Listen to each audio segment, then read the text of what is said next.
one final statement of the Prophet. And it teaches us about learning from those who came before us.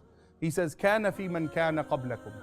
There was in the generation before our generation, meaning in our cousins of faith, the Jews and the Christians, those who preceded us in faith, there was a righteous man. He was a well-known man. He lived amongst people and he had a difficulty in his life. He had a tragedy and a struggle that he could not cure for himself. Each and every one of us, we have that one thing. You know, you could be rich, you could be this, but you can't cure your health. Or it could be you have amazing health, but I don't have any money. Or whatever, it could be that you love someone that you can't help them. So this man, he had this one thing, although he had all the wealth and all the respect, everything was good in his life, but there was that one thing he can't change for himself. So this man said what I'm inviting you today to, and this man said, because I can't change my condition, and the only one that can change my condition is Allah, I can't help myself. I'm in that weakness where I have no power or authority over it. So the only way that I can help myself is I'm going to help someone else. So he decides at night, in the middle of the night, on a dark, moonless night, I'm going to go out to a different part of the city because I want it to be sincere and I don't want anyone to glorify me or to feel that that good deed was done for the benefit of someone praising me for it. So I'm going to go to a different part of the city and I'm going to change the kind of clothing that people recognize me by.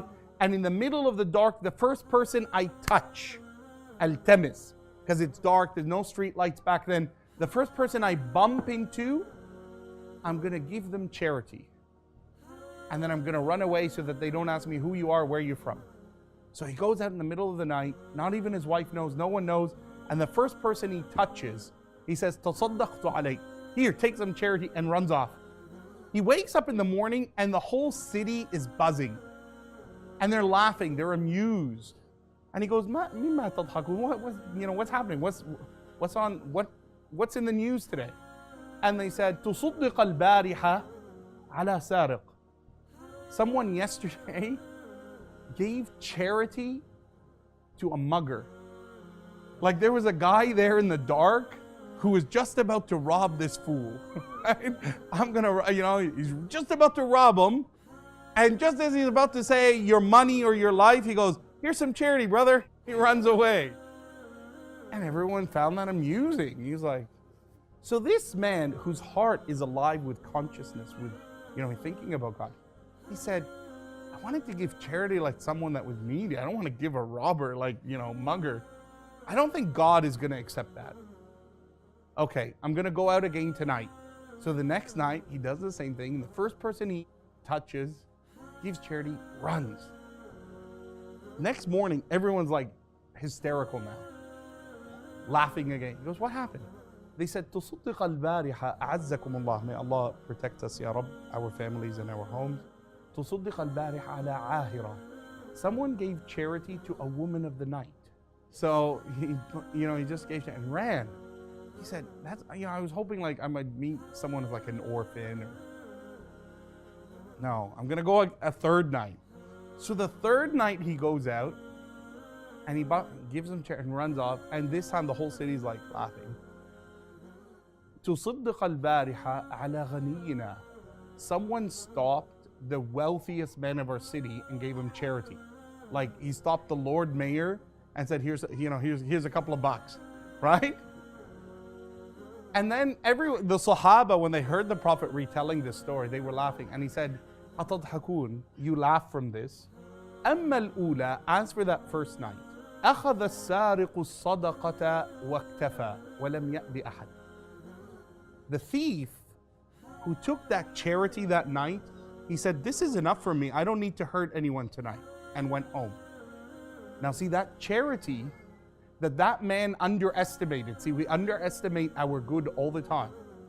See, sometimes you see someone sitting at the corner of a road and you say, "Oh, if I give him like £2, he's gonna drink it."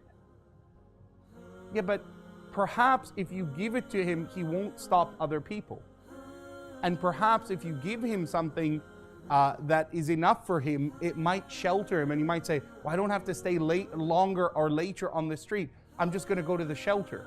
Perhaps your one charity may prevent harm to others who you never even thought about that were coming later in that road. And that man who took that mugger, who took that money, he said, I don't need to be out here.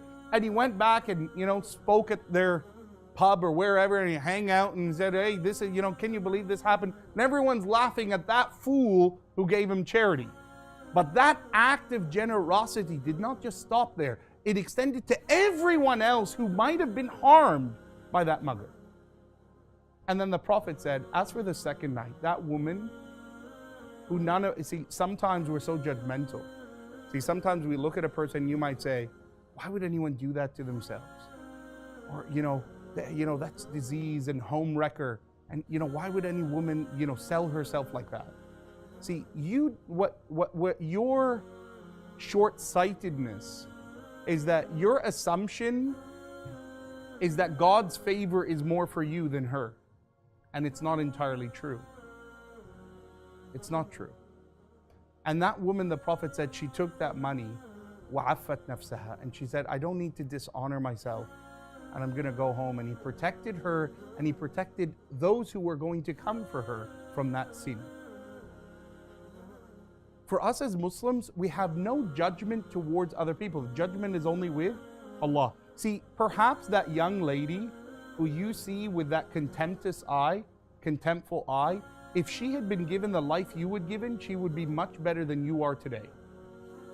See, sometimes we look and say, I'm better, I would never do that. Yeah, but you didn't experience maybe what she experienced that led her to what she's doing. And had you been in those circumstances, you might have been worse than what she's in or he's in. And that's the lesson from the Prophet ﷺ. The third night, that king, that rich man, who has more than the one who's being charitable to him, he took that money and felt shame that people who are less than me are doing more than me. And the Prophet said, on the fourth night, the king was the one who went out hiding his persona and giving charity to others. And then the Prophet says what we might have heard before, لا تحقرن من المعروف شيئا. Never look down at any good deed you do in life. Never look down at that £1 you give to that person on the side of the street. Never look down at a kind word you say to someone.